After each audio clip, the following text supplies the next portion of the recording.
एक सवाल पूछूं तुमसे। अभी इस वक्त जब तुम ये सुन रहे हो, तुम्हारा दिमाग कहाँ है? क्या वो यहाँ है, इस पल में, या वो कहीं और भटक रहा है? शायद कल की मीटिंग में, या पिछले हफ्ते किसी ने जो बात कही थी उस पर, या फिर इस महीने के बिल पर। अगर ऐसा है, तो दोस्तों तुम अकेले नहीं हो। हम सब यही करते हैं, हर वक्त, बिना रुके। और यही एक आदत हमारी सारी खुशी चुरा लेती है। आज हम एक ऐसी किताब की बात करेंगे जिसे पढ़कर दुनिया भर में करोड़ों लोगों की जिंदगी बदल गई है। ओपरा विन्फ्री ने इसे अपनी सबसे पसंदीदा किताबों में रखा है। इस किताब का नाम है द पावर ऑफ नाउ। और अगर तुमने इसे अब तक नहीं पढ़ा, तो ये वीडियो तुम्हारे लिए बदलाव की शुरुआत बन सकता है। तो बने रहो, क्योंकि आज की ये समरी सिर्फ जानकारी नहीं देगी, बल्कि तुम्हें जिंदगी देखने का एक बिल्कुल नया नजरिया देगी। दोस्तों, बुक्स क्विकली पर आप सभी का स्वागत है। आज हम बात करने वाले हैं एकार्ट टोले की लिखी हुई किताब द पावर ऑफ नाउ की। एकार्ट टोले एक जर्मन कनाडाई लेखक हैं और आध्यात्मिक गुरु हैं। उनकी ये किताब 1997 में आई थी और आज ये दुनिया की सबसे ज्यादा पढ़ी जाने वाली किताबों में से एक है। इस किताब का मूल संदेश बहुत सरल है, लेकिन इसे समझना और अपनी जिंदगी में उतारना, यही असली चुनौती है। वो संदेश है, वर्तमान ही असली जीवन है, ना अतीत, न भविष्य, बस ये पल, यही सच है। लेकिन हम इसे सुनते हैं और कहते हैं, हाँ ये तो पता है, लेकिन जीते कब हैं हम इस पल में? आज इस वीडियो में हम इस किताब को 5 बड़े आइडियाज में तोड़कर समझेंगे। हर आइडिया के साथ एक कहानी होगी, एक उदाहरण होगा, और सबसे जरूरी, एक तरीका होगा जिसे तुम आज से ही अपनी जिंदगी में अपना सकते हो। तो चलो शुरू करते हैं। आइडिया 1, दिमाग का शोर और वर्तमान की चुप्पी। एक छोटी सी कहानी सुनो। राहुल एक आम लड़का था, मुंबई में नौकरी करता था। सुबह उठते ही सबसे पहले फोन उठाता, नोटिफिकेशंस देखता, फिर जल्दी जल्दी तैयार होकर भागता। रास्ते में ट्रैफिक की टेंशन, ऑफिस में काम का प्रेशर, और रात को घर आकर भी मोबाइल या टीवी में घुस जाता। एक दिन डॉक्टर के पास गया चक्कर आने की शिकायत के साथ। डॉक्टर ने सारी जांच की, सब नॉर्मल था। फिर डॉक्टर ने कहा, तुम्हें कोई बीमारी नहीं है, बस एक आदत है जो तुम्हें खा रही है। तुम कभी इस पल में नहीं रहते। राहुल ने सोचा, ये क्या बात हुई? लेकिन उस रात जब वो चुपचाप बैठा, तो पहली बार उसने गौर किया कि उसका दिमाग रुकता ही नहीं। एक के बाद एक विचार आ रहे हैं। कभी कल की चिंता, कभी पुरानी गलती का पछतावा, कभी किसी ने क्या कहा, कभी क्या होगा अगर ये नहीं हुआ तो। एकार्ट टोले इसे कहते हैं द कंपल्सिव थिंकर। वो कहते हैं ज्यादातर लोग अपने दिमाग के गुलाम हैं। दिमाग लगातार बोलता रहता है और हम उसे ही अपनी आवाज समझ लेते हैं।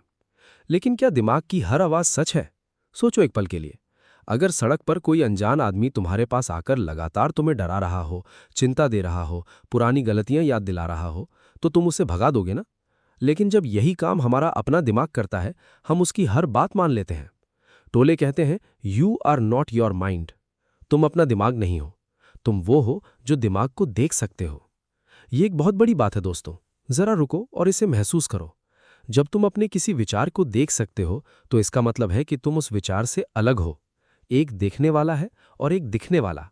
देखने वाला यानी वो अवेयरनेस, यानी असली तुम, और दिखने वाला यानी विचार, यानी दिमाग की कहानियां।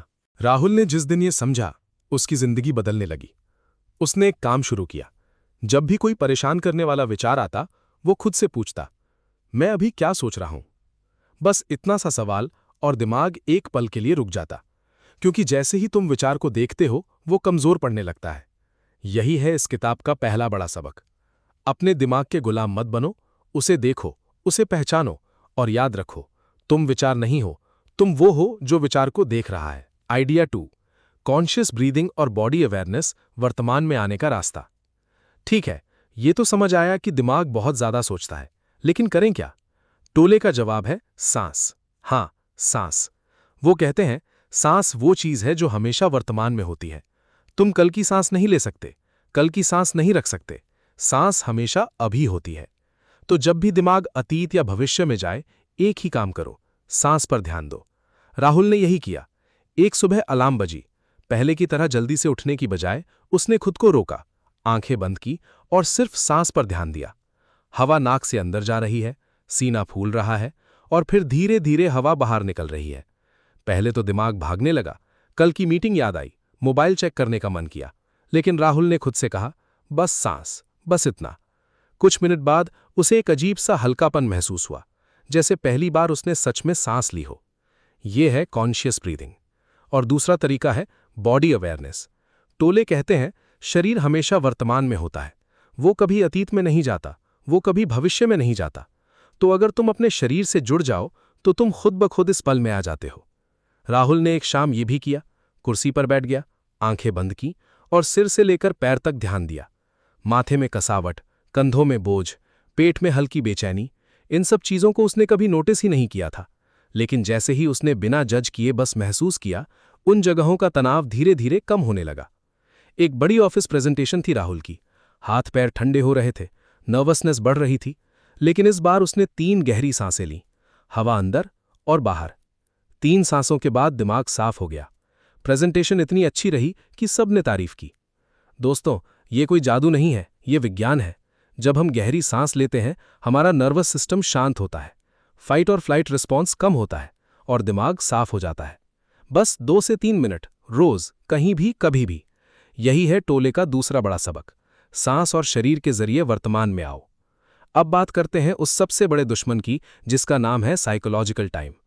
टोले कहते हैं एक होती है क्लॉक टाइम, यानी घड़ी का वक्त, जिसमें हम काम करते हैं, प्लान बनाते हैं, ये जरूरी है, इसे इस्तेमाल करो। लेकिन एक और होती है साइकोलॉजिकल टाइम, यानी दिमाग का वक्त, जिसमें हम बार बार अतीत को दोहराते हैं या भविष्य की कल्पना करते हैं, और यही हमें दुख देता है। एक बात सोचो, पिछले साल का वो दिन जब तुमने कोई गलती की थी, क्या वो अभी हो रहा है? नहीं। लेकिन जब तुम उसे सोचते हो तो दर्द अभी होता है, वो दुख अभी होता है, जैसे वो घटना अभी हो रही हो। यही है साइकोलॉजिकल टाइम का जाल। राहुल एक दिन ऑफिस में बैठा सोच रहा था, काश पिछले साल वो प्रोजेक्ट अच्छा किया होता, प्रमोशन मिल जाती। और उसी शाम घर पर कल की मीटिंग की चिंता में घुटा जा रहा था। उसने गौर किया, वो या तो बीते कल में जी रहा है या आने वाले कल में। लेकिन आज वो जी ही नहीं रहा। टोले का कहना है, अतीत और भविष्य दोनों दिमाग की प्रोजेक्शंस हैं। अतीत तो बीत गया, वो अब नहीं है। भविष्य अभी आया नहीं, वो अभी है ही नहीं। तो जो नहीं है, उसमें जीने का क्या फायदा? राहुल का एक पुराना दोस्त था, करण। कई साल पहले एक छोटे से झगड़े में दोनों की दोस्ती टूट गई थी। राहुल अक्सर सोचता, काश उस दिन माफी मांग ली होती। वो पछतावा उसे सालों से खाता था। एक दिन राहुल ने खुद से कहा, जो हुआ वो बदल नहीं सकता, लेकिन अभी मैं क्या कर सकता हूं? उसने करण को फोन किया। पहले करण ने नहीं उठाया, लेकिन बाद में वापस कॉल आई। धीरे धीरे बातें हुईं। सालों पुराना गुस्सा पिघल गया। ये था वर्तमान की ताकत। अतीत बदला नहीं जा सकता, लेकिन अभी एक कदम उठाया जा सकता है, और वो एक कदम ही हीलिंग की शुरुआत बन सकता है। इसी तरह भविष्य की चिंता। एक रात राहुल सो नहीं पा रहा था। अगर प्रमोशन नहीं हुई तो, अगर प्रिया नाराज हो गई तो, अगर तब उसने गहरी सांस ली और खुद से कहा, अभी मैं अपने बिस्तर पर हूं, कमरे में शांति है, बाहर हल्की हवा आ रही है, मैं सुरक्षित हूं, भविष्य अभी आया ही नहीं। कुछ मिनटों में नींद आ गई। टोले का तीसरा बड़ा सबक यही है, अतीत के पछतावे और भविष्य की चिंता दोनों दिमाग की कहानियां हैं। असली हकीकत सिर्फ यही पल है, और अगर इस पल में ध्यान दो तो ना पछतावा रहेगा न चिंता। आइडिया 4, रिश्तों में ईगो और अवेयरनेस, कनेक्शन का असली रास्ता। अब एक और बड़ा सवाल, माइंडफुलनेस सीखने के बाद भी क्या हमारे रिश्ते खराब हो सकते हैं? राहुल की बहन नेहा ने एक दिन कहा, तू हमेशा काम में बिजी रहता है, घर वालों के लिए वक्त ही नहीं। राहुल को गुस्सा आया। उसने कहा, मैं इतनी मेहनत करता हूं, किसके लिए? सबके लिए ही तो है। नेहा रोते हुए कमरे में चली गई। बाद में राहुल को बहुत बुरा लगा। उसने सोचा, मैं तो माइंडफुलनेस सीख रहा था, फिर गुस्सा क्यों आया? टोले इसका जवाब देते हैं। वो कहते हैं, रिश्तों में सबसे बड़ा दुश्मन है ईगो। जब हम हर बात को मैं सही हूं तू गलत की तरह देखते हैं, तभी लड़ाई होती है। लेकिन अगर हम रुककर देखें कि ये गुस्सा कहां से आ रहा है, तो हम पाएंगे कि ये ईगो बोल रहा है। राहुल ने ध्यान दिया, जब नेहा ने शिकायत की तो उसके अंदर ईगो जाग गया था। उसे लगा उसकी मेहनत की कदर नहीं की जा रही। लेकिन असल में नेहा बस ये चाहती थी कि भाई उसके साथ थोड़ा वक्त बिताए, बस इतना।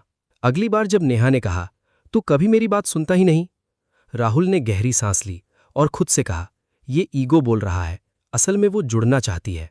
उसने शांत होकर कहा, शायद तू सही कह रही है, चल आज बैठते हैं, तू मुझे सब बता। नेहा पहले हैरान रह गई, फिर उसने अपनी सारी बातें शेयर की। उस दिन देर तक दोनों बातें करते रहे। नेहा ने हंसते हुए कहा, आज तू पहली बार सच में मुझे सुन रहा है। यही जादू है अवेयरनेस का। ऑफिस में भी यही हुआ। एक सहकर्मी संजय अक्सर राहुल से भिड़ जाता था। एक मीटिंग में संजय ने उसकी बात काट दी। पहले राहुल तुरंत पलटवार करता। लेकिन इस बार उसने खुद से कहा, रुक, ये गुस्सा ईगो से आ रहा है, जरा ध्यान से सुन। उसने शांत होकर कहा, संजय, तुम्हारी बात भी सही है, चलो दोनों का पॉइंट मिलाकर देखते हैं। मीटिंग के बाद संजय ने कहा, यार आज तूने मेरी इज्जत रख ली। दोस्तों, टोले का चौथा बड़ा सबक यह है, जब भी कोई रिश्ते में तनाव आए, रुको, खुद से पूछो, क्या ये मेरा दिल बोल रहा है या सिर्फ ईगो? जब ये सवाल पूछते हो तो झगड़ा कनेक्शन में बदल जाता है। हर कॉन्फ्लिक्ट असल में एक मौका है गहरी समझ का, करीबी का। आइडिया 5, स्पिरिचुअल अवेकनिंग, असली तुम कौन हो। और अब आते हैं इस किताब के सबसे गहरे सबक पर। एक रविवार की सुबह राहुल छत पर बैठा था, चाय का कप हाथ में था, आसमान साफ था, हल्की हवा बह रही थी। उसने सोचा, वाह कितना अच्छा लग रहा है। लेकिन तभी दिमाग ने शोर मचाना शुरू कर दिया। कल का प्रोजेक्ट, पिछले हफ्ते की गलती, अगर ऐसा हो गया तो। राहुल ने आंखें बंद की और गहरी सांस ली। तभी उसके अंदर से एक सवाल उठा कि क्या मैं सिर्फ अपने विचार हूं या कुछ और भी हूं। वो रुका। उसने गौर किया, दिमाग लगातार सोच रहा है, लेकिन मैं उस सोच को देख भी रहा हूं। मतलब एक देखने वाला है और एक दिखने वाला। अगर मैं अपने विचारों को देख सकता हूं तो मैं वो विचार नहीं हो सकता। तो मैं कौन हूं? मैं वो हूं जो देख रहा है। टोले इसे कहते हैं द विटनेस, द ऑब्जर्वर। ये एक अवेयरनेस है जो हमेशा से थी, जो कभी बदलती नहीं, जो शांत है, जो विशाल है, और यही असली तुम हो। टोले एक बहुत सुंदर उदाहरण देते हैं। विचार वैसे हैं जैसे आसमान में बादल, आते हैं जाते हैं, लेकिन आसमान हमेशा वहीं रहता है, खुला, विशाल, शांत। और वो आसमान तुम हो। राहुल ने ये बात महसूस करके देखा। ट्रैफिक में फंसा था एक दिन, लोग गुस्से में हॉर्न बजा रहे थे, लेकिन राहुल के अंदर एक गहरी शांति थी। उसने खुद से कहा, ट्रैफिक बाहर है लेकिन मैं अंदर से शांत रह सकता हूं। क्योंकि वो जानता था गुस्सा और चिंता ये बादल है, असली वो नहीं। इसे कहते हैं स्पिरिचुअल अवेकनिंग। टोले कहते हैं इसका मतलब पहाड़ पर जाकर साधना करना नहीं है, इसका मतलब है खुद को अपने दिमाग से अलग पहचानना। जब ये समझ आती है तो कोई गुस्सा करे तो तुम सोचते हो ये उसका माइंड बोल रहा है। अपने अंदर दुख उठे तो कहते हो ये इमोशन है, मैं इसके परे हूं। ये दूरी तुम्हें हल्का बनाती है, मुक्त बनाती है। एक रात राहुल छत पर लेटा था, तारे चमक रहे थे। उसने सोचा, ये आसमान कितना विशाल है और फिर भी सब कुछ समेटे हुए है। वैसे ही मेरी अवेयरनेस भी विशाल है। सारे विचार, सारे इमोशंस आते जाते हैं, लेकिन असली मैं हमेशा वही हूं, खुला, शांत, असीम। उस पल उसे लगा जैसे जिंदगी का राज समझ लिया। टोले का 5वां और सबसे गहरा सबक यही है। तुम अपने विचार नहीं हो, तुम अपना ईगो नहीं हो। तुम वो अवेयरनेस हो जो सब देखती है, जो हमेशा से थी, जो हमेशा रहेगी। और जब ये समझ आती है तो असली शांति मिलती है। तो दोस्तों, अब आओ इस पूरी किताब के सबसे जरूरी सबक एक बार फिर से याद करें। पहला सबक, तुम अपना दिमाग नहीं हो, दिमाग एक टूल है, तुम वो हो जो उसे देख सकते हो। दूसरा सबक, सांस और शरीर वर्तमान में आने का सबसे आसान रास्ता है। जब भी दिमाग भागे, सांस पर आ जाओ। तीसरा सबक, अतीत बीत गया, भविष्य अभी आया नहीं, असली जिंदगी सिर्फ इसी पल में है। चौथा सबक, रिश्तों में ईगो सबसे बड़ी दीवार है। जब भी गुस्सा आए, रुको, खुद से पूछो, ये ईगो है या दिल। और पांचवा सबक, तुम वो टाइमलेस अवेयरनेस हो जो हर स्थिति को देखती है। यही तुम्हारी असली पहचान है, यहीं से असली शांति आती है। इन 5 सबकों को अगर जिंदगी में उतार लो तो यकीनन जिंदगी बदल जाएगी। अब सबसे जरूरी हिस्सा, ये सब पढ़ना और सुनना अच्छा लगता है, लेकिन असली बदलाव तब आता है जब हम इसे जीते हैं। तो चलो देखते हैं कि इन सबकों को रोजमर्रा की जिंदगी में कैसे लागू करें। पहला काम, मॉर्निंग पॉज। कल से जब अलार्म बजे, तुरंत उठकर मत भागो, बस 1 मिनट आंखें बंद करो, 3 गहरी सांसें लो और खुद से कहो, आज का ये पल मेरा है। बस इतना, 1 मिनट। ये छोटी सी आदत पूरे दिन का माहौल बदल देती है। दूसरा काम, 2 मिनट की कॉन्शियस ब्रीदिंग। दिन में कभी भी जब भी तनाव बढ़े, बस 2 मिनट गहरी सांस लो, हवा अंदर, रुको और धीरे धीरे बाहर। दिमाग खुद शांत हो जाएगा। तीसरा काम, बॉडी चेक इन। दिन में एक बार बस 1 मिनट के लिए आंखें बंद करो और शरीर को ऊपर से नीचे तक ऑब्जर्व करो। कहीं तनाव है, कहीं दर्द है, बिना जज किए बस महसूस करो। यही शरीर की भाषा सुनना है। चौथा काम, जब कोई झगड़े तो पहले रुको, अगली बार जब कोई रिश्ते में तुम्हें कुछ कहे जिससे गुस्सा आए, बस 3 सेकंड रुको, गहरी सांस लो और खुद से पूछो, क्या ये ईगो है या दिल? ये 3 सेकंड पूरी लड़ाई को बदल सकता है। 5वां काम, एक चीज पूरी तरह से। आज रात खाना खाते वक्त फोन बंद करो, बस खाने का स्वाद महसूस करो, खुशबू, टेक्सचर। ये छोटा सा काम तुम्हें माइंडफुल बनाएगा। यही है टोले का असली संदेश। माइंडफुलनेस का मतलब ध्यान करने के लिए पहाड़ पर जाना नहीं है, ये तो हर छोटे काम में पूरी तरह मौजूद रहने की कला है।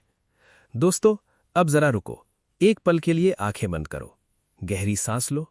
अभी इसी पल में महसूस करो कि तुम यहां हो, अभी इसी पल में। यही है पावर ऑफ नाउ।